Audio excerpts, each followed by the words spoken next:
আজ খুবই একটা বেদনাদায়ক দৃশ্য দেখলাম। এই দৃশ্য দেখার পর মনে হয়েছে মানুষ কতটা ভালোবাসা থেকে দূরে সরে দিলে এই ধরনের ঘটনা ঘটে।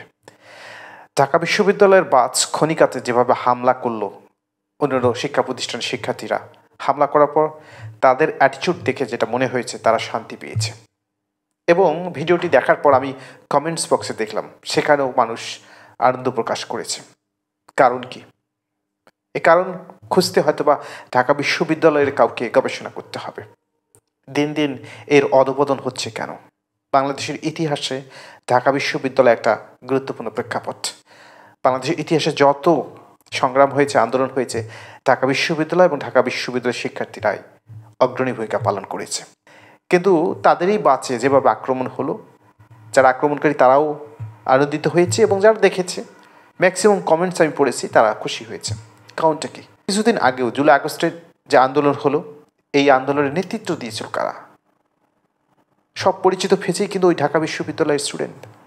আজকের যারা ছাত্র প্রতিনিধি হিসাবে অন্তর্বর্তীকালীন সরকারে রয়েছেন, উপদেষ্টা আসিফ মাহমুদ সজীব ভুঁইয়া, মাহফুজ আলম এবং জাতীয় নাগরিক পার্টির আহ্বায়ক নাহিদ ইসলাম, হাসানাত আবদুল্লাহ, সার্জিস আলম, এরকম সবাই তো ঢাকা ইউনিভার্সিটির স্টুডেন্ট। যারা এই আন্দোলনকে বেগবান করেছিল, আন্দোলনকে সম্পূর্ণ সমর্থন দিয়েছিল, তারা তো অবশ্যই তাদেরকে ভালোবাসেন, ভালোবেসেই তো আন্দোলনে গিয়েছিলেন। এমন কি দূরত্ব তৈরি হলো, শিক্ষার্থীরাই ঢাকা বিশ্ববিদ্যালয়ের বাস খনিকাতে আক্রমণ করলো। বাসে থাকা স্টুডেন্টদের কি আহাজারি, সেখানে নারী শিক্ষার্থীরাও ছিল। প্রেক্ষাপট দেখেন কত দ্রুত পাল্টে যায়। দিন যত এগিয়েছে ঢাকা বিশ্ববিদ্যালয়ের মানে একটু কমতি পড়েছে, অথবা অন্যান্য বিশ্ববিদ্যালয় বা প্রতিষ্ঠানগুলো দ্রুত উন্নয়ন ঘটেছে, যে কারণে ঢাকা বিশ্ববিদ্যালয় অন্যান্য প্রতিষ্ঠানের মধ্যে তেমন একটা দ্রুত নেই, আগের সেই গৌরব নেই।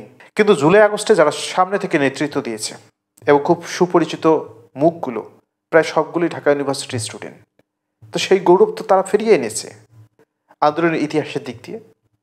তারপরেও কেন ঢাকা বিশ্ববিদ্যালয়ের বাসে আক্রমণ হলো? এটা অবশ্যই একটা বিশাল প্রশ্ন। যে ঢাকা বিশ্ববিদ্যালয় ঐতিহ্য হিসেবে বাংলাদেশ ছিল, সেই ঢাকা বিশ্ববিদ্যালয়ের বাসে আক্রমণ হয়েছে, অন্য প্রতিষ্ঠানের শিক্ষার্থীরা আক্রমণ করেছে। সত্যি অবাক লাগে। এত গৌরব, এত ঐতিহ্য দিন দিন কোন দিকে যাচ্ছে? ধন্যবাদ সবাইকে।